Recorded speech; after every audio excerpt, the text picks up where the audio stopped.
नमस्कार मित्रांनो. मागच्या लेक्चरमध्ये आपण डायहायब्रिड क्रॉस ही अतिशय महत्त्वाची संकल्पना स्टडी केली होती, समजावून घेतली होती.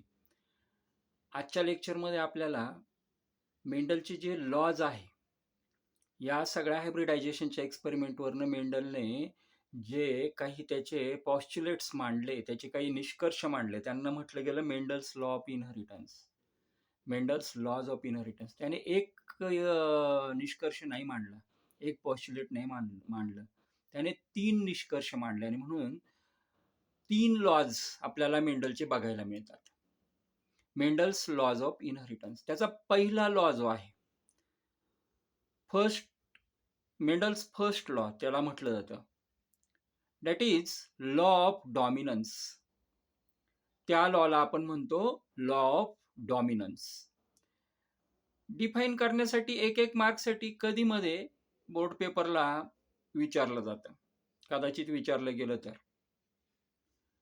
कधी कधी 2 मार्कालाही प्रश्न विचारला जातो. Define law of dominance, explain it with suitable example. Suitable एक्झाम्पलसाठी आपल्याला जे आपण मोनोहायब्रिड क्रॉसचं एक्झाम्पल बघितलं होतं तेच एक्झाम्पल इथे आपल्याला लॉ ऑफ डॉमिनन्ससाठी देता येतं, तेच लिहावं लागतं. लॉ ऑफ डॉमिनन्स बघूया काय आहे. In a cross between 2 organisms pure for any pair of contrasting character, the character that appear in F1 generation is called dominant character and the other which is suppressed is called recessive character.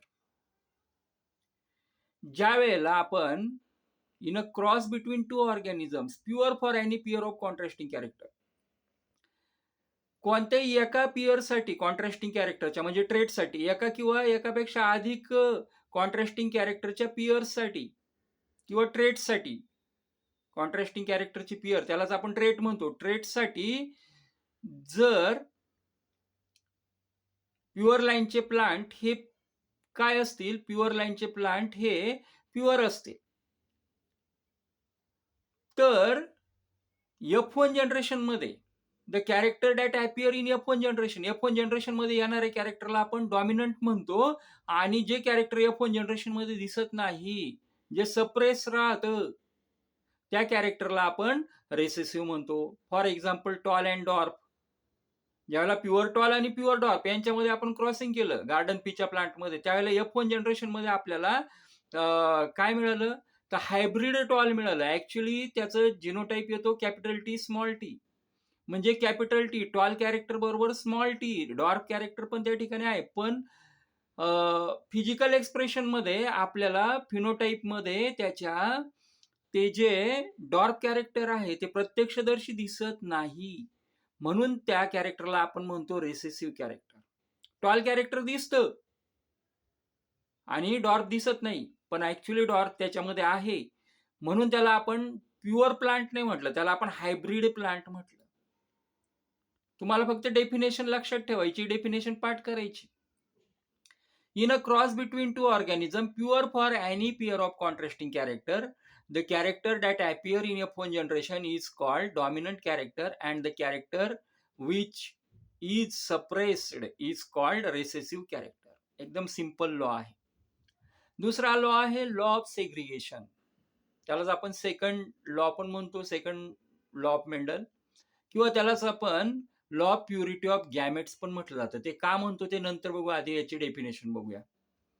When hybrid, hybrid म्हणजे कोणते, F1 generation मध्ये असलेले, when hybrid forms gametes the alleles segregate from each other and enter in different gamete. Segregate होणं म्हणजे वेगळं होणं. ज्या वेळेला हायब्रिड मध्ये सेल्फिंग होऊन ते गॅमेट्स प्रोड्यूस करतात, त्यावेळेला त्याचे गॅमेट्स सेग्रिगेट होतात आणि नवीन नवीन कॉम्बिनेशन तयार करतात and enter in different gametes. दुसऱ्या गॅमेट्स बरोबर ते कॉम्बिनेशन्स तयार करतात. When hybrid forms gametes the alleles segregate from each other and enter in different gametes. Simple statement आहे. लॉ ऑफ सेग्रिगेशन, सेपरेशनचा लॉ आहे, विभक्त होण्याचा लॉ आहे हा. लॉ सेग्रिगेशन म्हणजे वेगळं होणं, वेगळं होण्याचा लॉ आहे. ॲलिल्स त्या ठिकाणी वेगवेगळ्या प्रकारचे कॉम्बिनेशन सेपरेट होऊन वेगवेगळ्या प्रकारचे कॉम्बिनेशन्स फॉर्म करतात. आता याच लॉमध्ये काय होतं, the gametes form are that are pure alleles. जे नवीन गॅमेट्स तयार होतात त्याच्यामध्ये काय होतात, प्युअर आलिल्स आपल्याला असतं पाहायला मिळतं. Either dominant allele or either recessive allele. The gametes form are pure allele that are dominant allele or recessive आलील.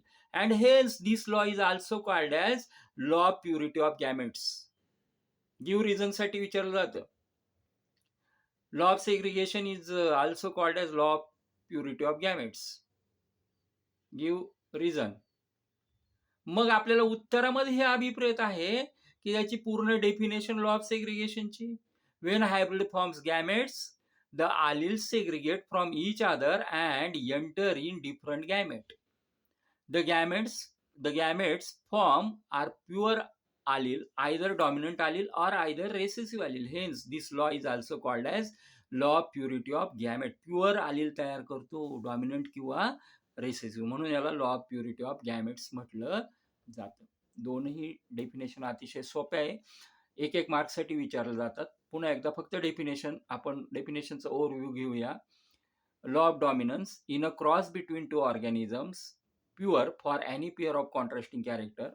The character that appear in F1 generation is called dominant and the other which is suppressed is called recessive.